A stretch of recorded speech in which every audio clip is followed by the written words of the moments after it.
பார்க்கறதுக்கு வெயிட் பண்ணணும். டாக்டருக்கே ஹாஸ்பிட்டலுக்கே போகணும். லெவல் 20க்கு டாக்டர் பார்க்கறதுக்கு அந்த டைம்ல தான் பிரதருக்கு ஒரு மெசேஜ் போட்டேன். அன்டைமா இருக்குது. ஆனாலும் எனக்கு அந்த ப்ரேயர் சப்போர்ட்காக நான் மெசேஜ் பண்ண அடுத்து டாக்டரை பார்த்துட்டு வெளியே வருது கரெக்டா அந்த ரூமுக்கு நீங்க போங்கன்னு அந்த ரூமுக்குள்ள நாங்க என்ட்ரி ஆகுறப்பவே பிரதரோட ப்ரேயரோட தான் நான் உள்ள போனேன். அப்ப அந்த ப்ரேயர் வந்து எனக்கு கொஞ்சம் ரொம்ப சப்போர்ட்டா எனக்கு ரொம்ப கான்பிடென்ட்டா ஆண்டவரே இந்த பாதையை நான் கடந்து போகிறதுக்கு எனக்கு எப்படியாவது எனக்கு உதவி செய்யுங்க அப்படின்னு சொல்லிட்டு நான் ஜெபம் பண்ணிட்டு இதை எப்படி நான் கடந்து போய் பார்க்கணும் அப்படின்னு பார்க்கணும் சாட்சி சொல்லணும் அப்படிங்கிற ஆண்டவரோட கிரியை நான் பார்க்கணும் அப்படின்னு சொல்லிட்டு நான் 12 மணி இருக்கும் 12-12:30க்கெல்லாம் ஹெவி ஃபர்ஸ்ட் போன உடனே பெயின் கில்லர் கொடுத்தும் ஹெவியா வாமிட்டிங் வந்துச்சு அவங்களுக்கு. அது ஹெவி வாமிட்டிங் வந்த உடனே மறுபடியும் ஒரு இன்ஜெக்ஷன் போட்டாங்க. அதனால 1 o'clock கரெக்டா தூங்குனாங்க.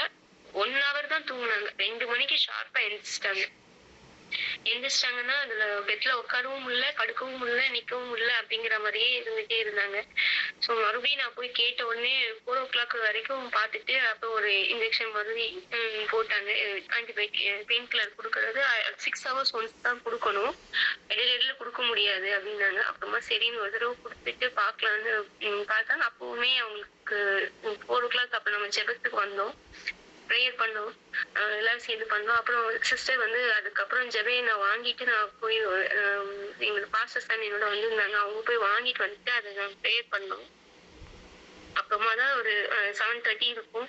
அது ஜெபையெல்லாம் போட்டதுக்கு அப்புறம் தான் பிரதருக்கு வந்து ஃபுல்லா ஒரு ரிலீஃபா நான் வந்து பார்த்தேன். அவங்க நைட்டெல்லாம் பட்டதுக்கும் மார்னிங் வந்து நல்ல 8 o'clockல இருந்து ட்ரிப்ஸ் மட்டும்தான் போகுது.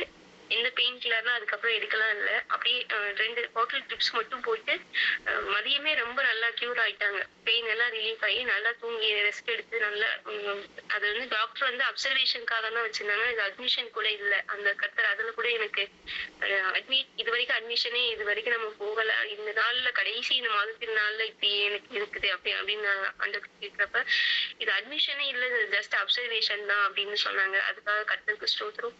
அதோட நாங்க போறப்ப வந்து என்ன சர்ஜரி இருக்கும், டியூப் எல்லாம் விட்டு கிளீன் பண்ணுவாங்க, அந்த மாதிரி ரொம்ப வேதனையா இருக்கும், கொடுமையா இருக்கும் அப்படிலாம் சொன்னாங்க. கத்த இந்த எல்லா தீமைக்கும் விலக்கி எப்படி போனோமோ அதே போல இன்ஜெக்ஷன் அந்த ட்ரிப்ஸோட கத்தர் எங்களுக்கு வெளியே கொண்டு வந்தாரு. கத்த பெரிய காரியங்கள் நாள்ல எங்களுக்கு செய்தாரு. ஜெபம் செய்த ஒவ்வொருவருக்காகவும் நான் தேங்க்ஸ் பண்றேன். ஏசப்பா கத்தருடைய நாமத்துக்கே மகிமை உண்டாகட்டும். இயேசுவின் நாமம். நன்றி.